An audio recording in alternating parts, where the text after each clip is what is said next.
Philippe Gérard naquit le 11 septembre 1930 à Château. Sa famille quitte la région parisienne en 1939 à cause de la guerre. Après avoir terminé ses études secondaires à Toulon en 1947, il entre à l'école des beaux-arts et obtient le prix de la ville de Toulon. Il découvre par la suite la peinture classique et s'intéresse au cinéma.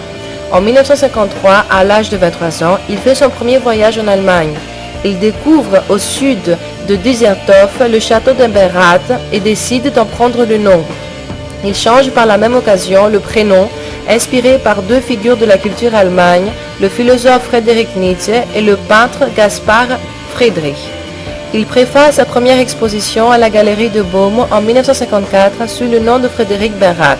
En plus de ses peintures, Benrath y présente son premier livre, Le Limon, accompagné de 10 sériographies.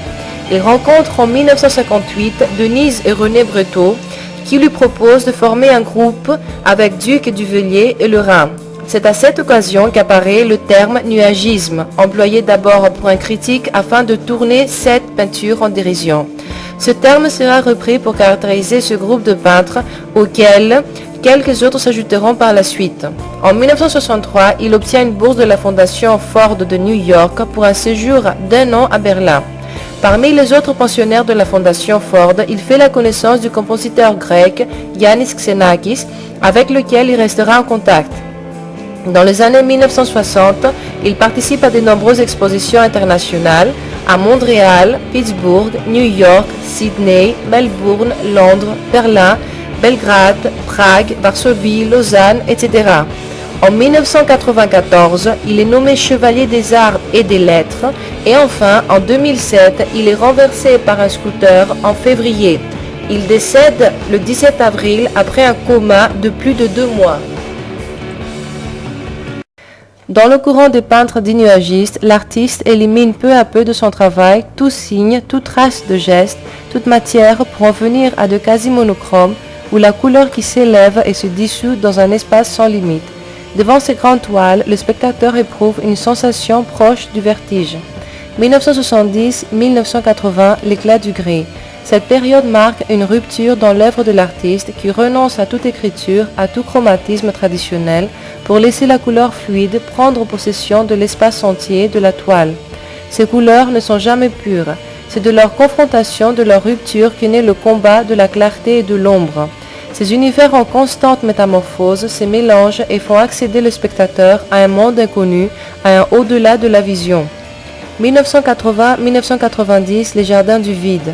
Benrath ne peint ni le volcan, ni le ciel ou les eaux, mais le fond, les tréfonds, l'abîme. Il se vide et fait le vide. Dans les toiles de cette période, toute allusion au monde extérieur disparaît pour laisser place à des grands espaces vacants et silencieux où le regard flotte. Seule parfois une ligne d'horizon placée très haut indique toujours ce au-delà inaccessible. La terre, l'eau, le feu, l'air se transforment en dépalpables buées pour devenir lumière aérienne et souterraine. 1990-1991, mes archipels. Les tableaux de cette période deviennent des murs immatériels où se tissent les roses et les gris, les oranges et les jaunes, les rouges et les verts, les noirs et les bleus, et qui se dissolvent lentement dans un domaine non défini. L'espace sans signe où la ligne d'horizon demeure de plus souvent placée très haut. 1995-2003, Mes eaux solitudes. Les tableaux souvent semblent être pliés en 2, en 3 ou même en 4. L'horizon a disparu. Il est parfois remplacé par une ligne estampée dans la couleur. Au sujet de la couleur, qui tend à devenir l'unique sujet de ces tableaux, l'article s'exprime ainsi. Il y a au-delà de la couleur qui rend unique son intensité, sa vibration, sa charge émotionnelle et sa terrible solitude.